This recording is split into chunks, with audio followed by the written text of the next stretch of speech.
Shalom, selamat pagi Bapak Ibu Saudara yang dikasihi Tuhan Yesus Kristus. Puji Tuhan, hari ini kembali lagi kita merenungkan firman Tuhan.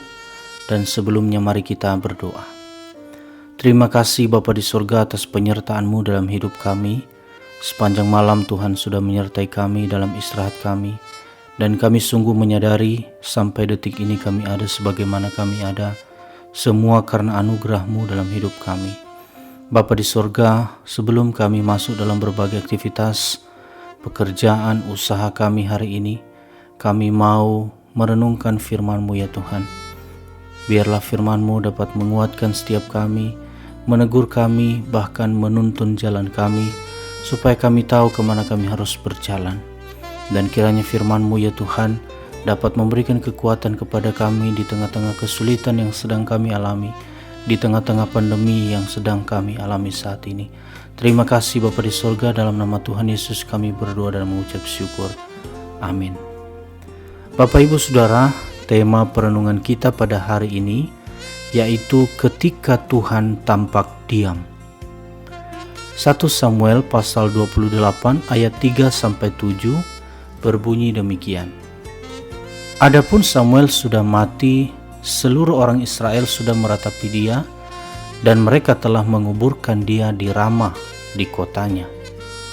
Dan Saul telah menyingkirkan dari dalam negeri para pemanggil arwah dan roh peramal. Orang Filistin itu berkumpul lalu bergerak maju dan berkemah dekat Sunem. Saul mengumpulkan seluruh orang Israel, lalu mereka berkemah di Gilboa. Ketika Saul melihat tentara Filistin itu, maka takutlah ia dan hatinya sangat gemetar. Dan Saul bertanya kepada Tuhan, tetapi Tuhan tidak menjawab dia, baik dengan mimpi, baik dengan Urim, baik dengan perantaraan para nabi. Lalu berkatalah Saul kepada para pegawainya, carilah bagiku seorang perempuan yang sanggup memanggil arwah, maka aku hendak pergi kepadanya dan meminta petunjuk kepadanya. Para pegawainya menjawab dia, di Endor ada seorang perempuan yang sanggup memanggil arwah. Bapak Ibu Saudara, Raja Saul putus asa. Ia diliputi ketakutan karena harus menghadapi pasukan Filistin yang besar. Nabi Samuel telah meninggal dan tidak ada yang menggantikannya. Saul perlu mendengar dari Tuhan, tetapi Tuhan diam. Akibatnya, ia merasa tidak aman, sendirian, dan ditinggalkan. Kisah Saul ini memiliki implikasi bagi kita masing-masing. Apa yang kita lakukan ketika kita menghadapi krisis dan Tuhan sepertinya tidak berbicara kepada kita? Bagaimana reaksi kita ketika Tuhan tampak diam? Apakah kita menyerah? Apakah kita bergerak maju dengan kekuatan kita sendiri dan mengandalkan kesimpulan kita sendiri? Saudara, ini adalah kenyataan. Banyak dari kita pada satu waktu merasa ditinggalkan oleh Tuhan.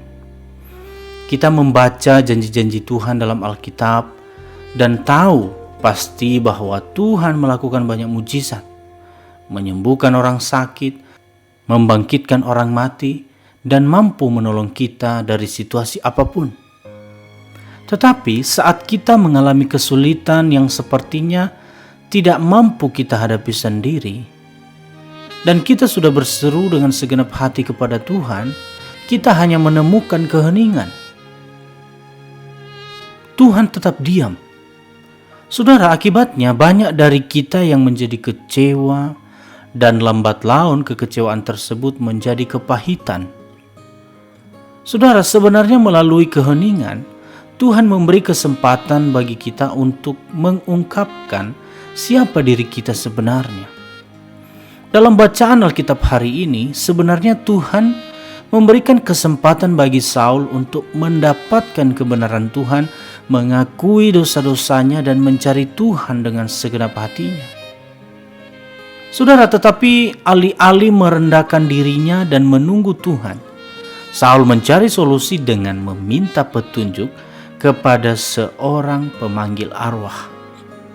Ketahuilah bahwa saat-saat ketika Tuhan tampak diam merupakan saat-saat ujian untuk melihat bagaimana reaksi kita, apa prioritas kita sebenarnya, apakah kita benar-benar melayani Tuhan, apakah kita benar-benar mempercayai Dia, dan tidak peduli apa yang Ia katakan atau tidak dikatakan.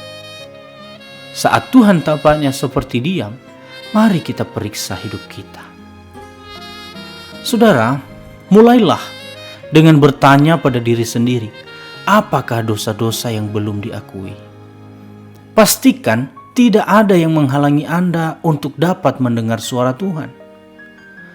Saudara, kita pun harus belajar untuk menerima otoritas Tuhan.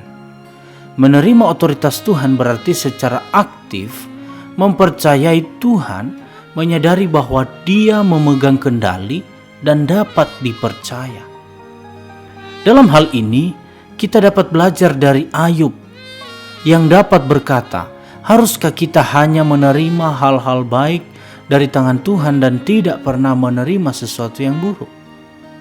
Saudara, dengarkan apa yang Tuhan katakan dalam keheningan. Meskipun Tuhan mungkin tampak diam, ingatlah bahwa Ia selalu berkomunikasi dengan kita. Terus baca dan renungkan firman Tuhan, dan mintalah Tuhan supaya berbicara kepada kita melalui Roh Kudus yang tinggal di dalam diri kita. Teruslah berbicara dengan Tuhan. Hanya karena Tuhan tampak diam, bukan berarti kita harus meragukannya atau berhenti berdoa. Keheningan Tuhan bukanlah waktu bagi kita untuk berpaling darinya. Sebaliknya, itu adalah undangan untuk terus maju dan mencari Dia lebih lagi. Tuhan memegang kendali. Tuhan menjawab doa. Gunakanlah waktu saat Tuhan tampak diam untuk menunggunya, menjadi kuat dan teguh, dan terus menantikan Dia. Mazmur 27:14 mengatakan, nantikanlah Tuhan, kuatkanlah dan teguhkanlah hatimu. Ya, nantikanlah Tuhan. Mari kita berdoa. Terima kasih ya Tuhan buat firman-Mu pada pagi hari ini.